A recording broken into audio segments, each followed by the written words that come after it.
Meu nome é Ciro Gomes. Alguns de vocês me conhecem, outros não. Mas mesmo aqueles que sabem quem eu sou, não conhecem tão bem a minha vida e muito menos as minhas ideias. Eu quero aproveitar essa campanha para a gente se conhecer melhor. Para isso, vou apresentar a minha história, a minha análise dos problemas e as minhas propostas para juntos mudarmos o Brasil. Conheço esse país como a palma da minha mão. Mas quero conhecer ainda mais a vida de vocês. Então, por favor, mandem aqui por minhas redes sugestões, perguntas e histórias sobre as suas vidas. Esse é o melhor jeito da gente refletir e repensar juntos o nosso Brasil. E vamos lá! Eu nasci em 1957 em Pindamonhangaba, interior de São Paulo. O presidente era o grande Juscelino Kubitschek. E vejam que país vibrante era o Brasil, que acreditava e apoiava um homem que dizia ser possível realizar 50 anos em 5. Por que isso foi possível? Porque o Brasil estava iniciando um segundo ciclo de esperança. Estava superando o trauma da morte de Getúlio Vargas, o maior presidente de todos os tempos, criador da Petrobras e dos direitos trabalhistas, que se matou para evitar que o Brasil caísse na mão de brasileiros e estrangeiros indignos. Com JK, como Juscelino era conhecido, o país entrava em um belo sonho de vitórias e afirmação. E tinha, como na época de Getúlio, um projeto nacional de desenvolvimento. Nesse ano em que eu nasci, Juscelino anunciava a mudança da capital para Brasília, uma obra monumental que ficaria pronta em apenas 4 anos. Pelé, um garoto de 16 anos, fazia seu primeiro gol pela seleção. Contra quem? Contra a Argentina. Onde? No Maracanã. A bossa nova e o cinema novo, que projetaria o nosso país internacionalmente, davam seus primeiros passos. E nossa indústria se expandia com o surgimento das primeiras fábricas de automóveis. Em suma, o Brasil era um país cheio de esperança, afirmação e rebeldia. E crescia em ritmo veloz. O ritmo que nos fez o país que mais cresceu no mundo entre 1932 a 1980. Inspirado em Getúlio e JK, eu quero implantar, junto com vocês, um novo e moderno projeto nacional de desenvolvimento. Ele define metas, métodos, prazos e as fontes de recursos para colocar tudo em prática. Ao longo da campanha, eu vou falar muito sobre esse projeto, mas já adianto aqui algumas de suas prioridades, como gerar 5 milhões de empregos nos 2 primeiros anos de governo, renegociar a dívida dos 66 milhões de brasileiros e das 6 milhões de empresas que estão com o nome hoje no SPC e no Serasa, mudar a política de preços da Petrobras para reduzir o preço dos combustíveis e do gás de cozinha, promover uma ampla reforma tributária para reduzir os impostos sobre a classe média e os mais pobres e cobrar mais dos super ricos. Combater a fome e a miséria, criando o programa de renda mínima Eduardo Suplicy. Acabar com a reeleição presidencial, que é a principal fonte de corrupção e conchavos do atual sistema político. E revitalizar a indústria brasileira para diminuir a nossa dependência de produtos importados. Enfim, esse é o projeto que diz como o Brasil vai voltar a crescer e a recuperar a confiança do nosso povo numa vida melhor. Uma vida muito diferente da atual, que só impõe sofrimento e dificuldades, inclusive na hora de colocar comida na mesa. Entrar num supermercado hoje em dia é levar susto atrás de susto com o preço das coisas. O quilo de colchão mole, por exemplo, está em R$50, mais que o dobro do que custava há 2 anos. E o litro de leite já custa até R$10. E a dúzia de ovos, que era R$ 6,99, passou para mais de R$22, um aumento de mais de 202% acima da inflação do período em apenas 2 anos. Todos sabem também o absurdo dos preços da gasolina, do diesel e do gás de cozinha. Tudo isso no país que é o segundo maior produtor de alimentos do mundo e um dos maiores produtores de petróleo também. Uma simples pesquisa no celular confirma: o Brasil está com os maiores índices de miséria, fome, desemprego e inflação dos últimos tempos. E está praticamente parado, sem crescer, há 11 anos. É nesse Brasil que nascem todo ano 2,7 milhões de bebês. É um Brasil muito diferente daquele em que eu nasci. Éramos uma nação cheia de vitalidade e esperança. Hoje, vivemos quase um filme de terror. Eu não falo das dificuldades do povo por falar. Eu mesmo sou de uma família que ralou muito até se estabilizar e prosperar. Meu pai saiu aqui de Sobral e foi para São Paulo em busca de uma vida melhor. Lá conheceu minha mãe. Os dois eram professores e enfrentavam uma tremenda dureza.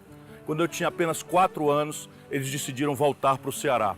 Aqui em Sobral, meus pais construíram uma vida digna e próspera, mas não uma vida egoísta.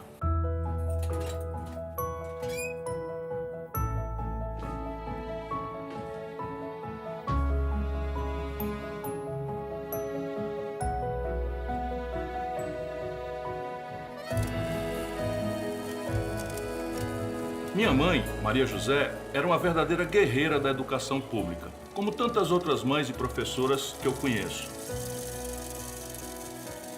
O meu pai, José Euclides, que além de professor era também defensor público, ficou conhecido como o advogado dos pobres. Daí para entrar na política foi um passo.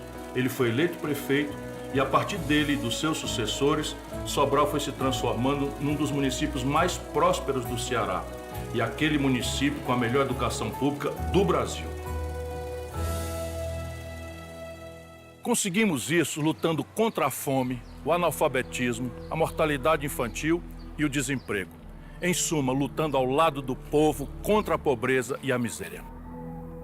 Essa luta é o que me move até hoje. Eu sei que cada um de vocês sente na pele, em graus diferentes, todo tipo de dificuldade. E quando o drama de cada um se soma ao drama de outras pessoas, se forma um painel assustador da atual miséria brasileira. Hoje, mais de 33 milhões de irmãos brasileiros passam fome. 125 milhões não fazem as 3 refeições diárias. Mais de 50 milhões vivem só com R$14 ou menos ainda por dia. Mais de 10 milhões estão desempregados. E 66 milhões e 600 mil pessoas estão penduradas no SPC e no Serasa.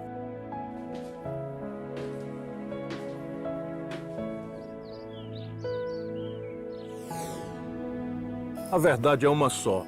No Brasil de hoje, a vida só melhora para os ricos e para determinados tipos de políticos, os oportunistas e os corruptos. São políticos muito diferentes do que eu tenho sido durante toda a minha vida.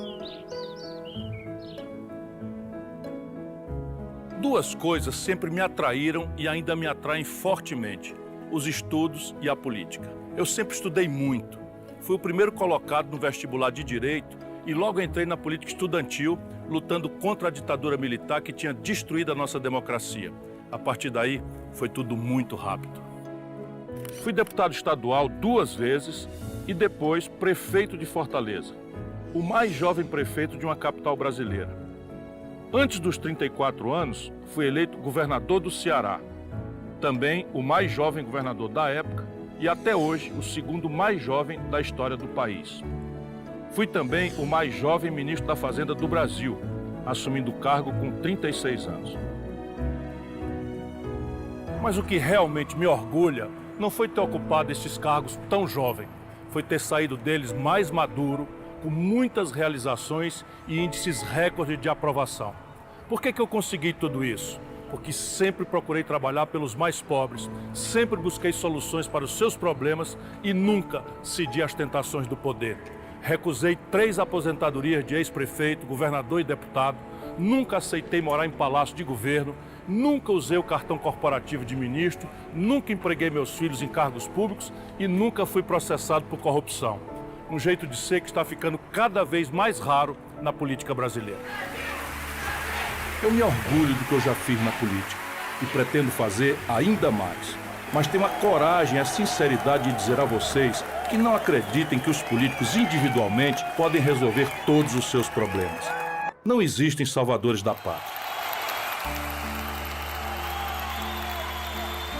Eu me orgulho muito do que eu já pude fazer na política, mas eu pretendo fazer ainda muito mais. Mas eu tenho a coragem Muito obrigado. Eu tenho a coragem de lhes pedir que não acreditem que os políticos possam individualmente resolver os seus problemas. Não existem salvadores da pátria. O importante, então, não é só mudar os políticos. O importante é mudar a política.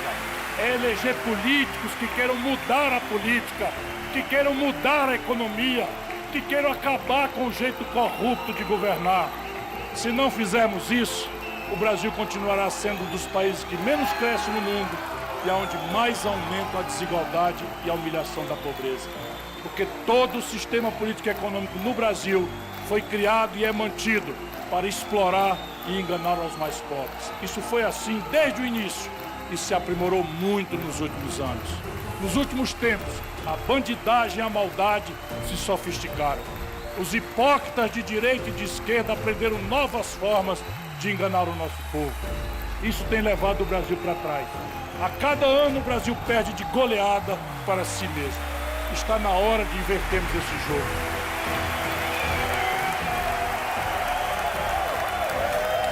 É esse sistema, baseado na exploração do pobre pelo mais rico, que Ciro e eu queremos mudar.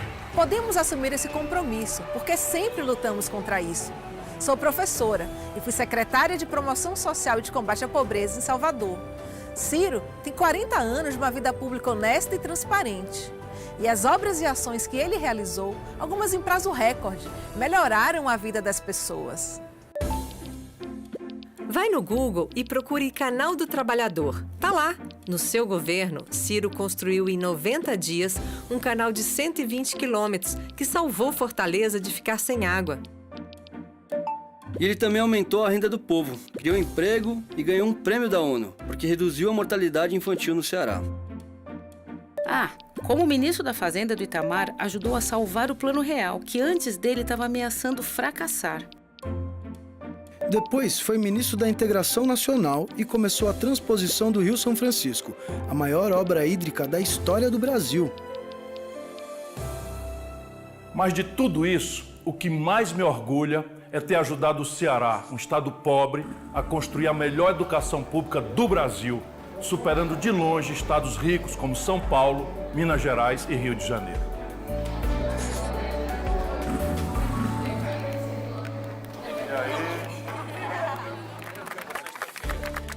Hoje, eu sou candidato a presidente do Brasil pelo PDT. Fui o primeiro e único a colocar em discussão um programa de governo completo, que chamo de Projeto Nacional de Desenvolvimento, o PND. Nele, apresento as propostas para tirar o Brasil da crise e explico direitinho de onde virá o dinheiro para isso. Vou discutir todos os detalhes desse plano com vocês. Mas eu quero já antecipar que a minha principal proposta é revolucionar a educação no Brasil. Sem uma educação de qualidade, não iremos a lugar nenhum. Eu também me comprometo desde já a criar um novo modelo econômico, mudando essa absurda política de juros e de impostos. Em suma, eu quero fazer do Brasil um país melhor, principalmente para os mais pobres. Quero devolver o Brasil aos que produzem. Quero devolver o Brasil às crianças, aos negros, às mulheres, às maiorias desprezadas e oprimidas. Quero tirar o país das garras dos banqueiros e dos sanguessugas. Talvez exatamente por isso os partidos tradicionais não me apoiam. Talvez exatamente por isso parte dos grandes veículos de comunicação tenta me ignorar. Talvez exatamente por isso eu tenha o menor tempo na televisão. Mas isso é muito pouco, porque eu tenho o principal. Um projeto que eu tenho esperança de ser capaz de conquistar o coração da maioria dos brasileiros e das brasileiras. Eu conto com você nessa caminhada.